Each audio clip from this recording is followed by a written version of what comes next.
You're always balancing equities. The equity of the truth being known, made known to the American people. They are owed the truth.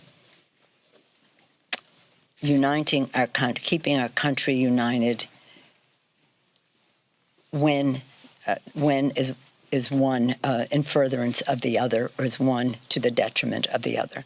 That's a judgment that we have to make. Seeing is that the National Security Agency itself is developing quantum computers for encryption, for financial markets, for nuclear missiles, and things like this. And if you have quantum computers that became sentient, they could become so powerful that their intelligence would vastly outstrip us. You are surrounded already by alien minds. The bots that Russia used, together with humans, to influence the US election had a goal. They had an embodiment, all those typing fingers, and they had what I would consider to be super intelligent capabilities. So one way to think about this is, imagine instead of building a machine that was superhuman at ad placement or manipulating you psychologically to vote for a certain candidate. Will they sell them to someone who plans to use them for evil and not good? That is a good question that they'll have to decide for themselves. But there's some secret people who bought these that we don't know about. Yeah. They're already here. This isn't science fiction. They're among us. And we're not prepared to have the discussion about what they should be designed for. And this is really, really critical, because if we choose goals for our machines that are contrary to our goals, we're going to be in competition with them, and we're not going to win. The future, I think, is going to be wonderful and terrific, but our place in it isn't guaranteed. If we make bad decisions, the future could turn over to our machine children and not our biological children.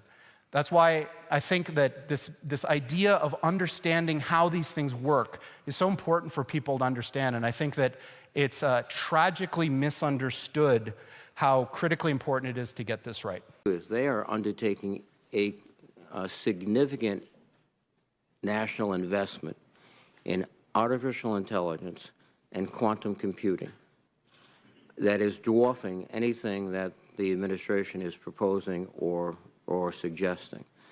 If artificial intelligence has even half of the benefits that its promoters claim, it is going to be extraordinarily disruptive. Quantum computing has a capacity to undercut cryptology as we know it, and the experts can correct me if I'm wrong.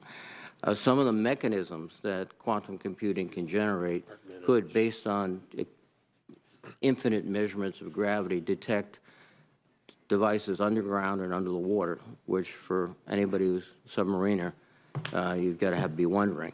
So where is our national Manhattan program for AI and quantum computing that will match the Chinese?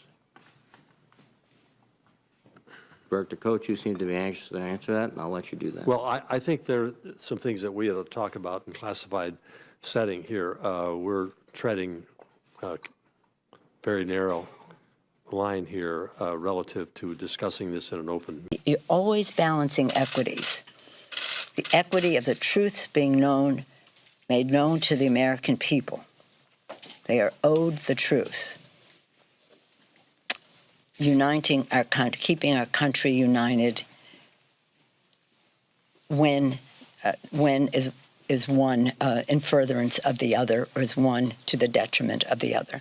That's a judgment that we have to make. A world in which the population is being totally controlled, because they have to be, because otherwise you have a restless population that, God forbid, they start thinking for themselves, which is what they're going to do if you give them the tools. So you have to dumb down the education system, you have to dumb down the food, give them awful nutrition, awful entertainment, awful news, and create basically a virtually fake society, fake world that they're living in that keeps them just happy enough to keep going into this awful dystopia that they're moving toward, and certainly dumb enough to keep moving along and accepting all of this. That's really where we're going.